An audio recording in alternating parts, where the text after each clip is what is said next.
महाराष्ट्र राज्यामध्ये भाजप आमदार गोपीचंद पडळकर राज्यामध्ये सतत मोठ्या व्यक्तींबद्दल, मोठ्या नेत्यांबद्दल खालच्या दर्जाची विधानं करत आहे। मुळात गोपीचंद पडळकर हे सांगली जिल्ह्याचे आहेत, आटपाडीचे आहेत। मी सुद्धा स्वतः सांगली जिल्ह्याचा आहे, आटपाडीचा आहे, खुद्द आटपाडीचा आहे। परंतु आम्ही कोणालाही बोलताना शब्दाचा स्तर खाली पडू देत नाही। परंतु हा व्यक्ती प्रसिद्धीसाठी आणि राज्यामध्ये चमकण्यासाठी,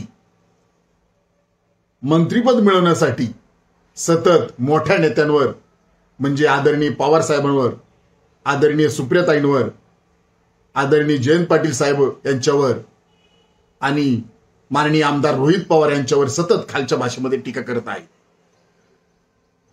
या संदर्भात एक टोळीच तयार राज्यामध्ये झाली आहे। या टोळीमधले प्रमुख शिलेदार भाजप आमदार गोपीचंद पडळकर, लक्ष्मण हाके आणि गुणरत्न सदावर्ती आहेत। हे सतत उठसूट सकाळी उठल्यापासून ते संध्याकाळी झोपेपर्यंत हे फक्त मोठ्या नेत्यांवर, पवार साहेबांवर, जयंत पाटील साहेबांवर, सुप्रियाताईंवर आणि रोहित दादा पवार यांच्यावर टीका करत असतात।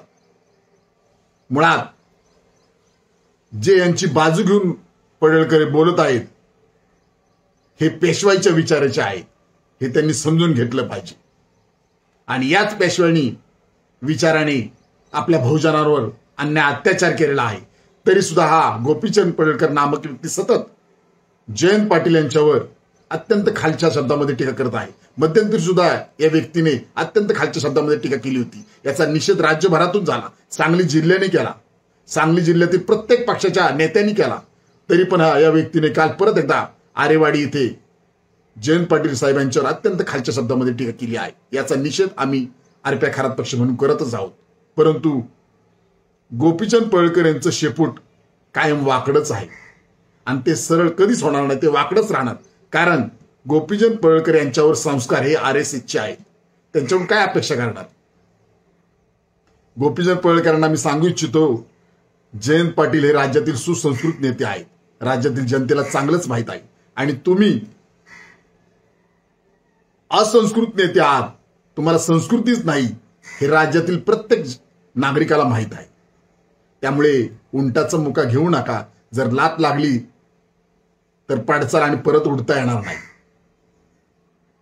मी पुढे जाऊन सांगतो, गोपीचंद पडळकर, जयंत पाटील साहेबांचा खूप मोठा इतिहास आहे, त्यांना खूप मोठा वारसा आहे, सुसंस्कृत वारसा आहे।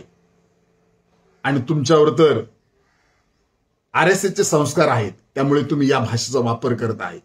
तुमच्या कारवाई सुद्धा होताना दिसत नाहीत।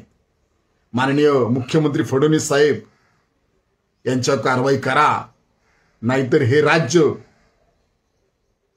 चुकीच्या दिशेला चाललेले दिसत आहे, हे आमचं मत आहे।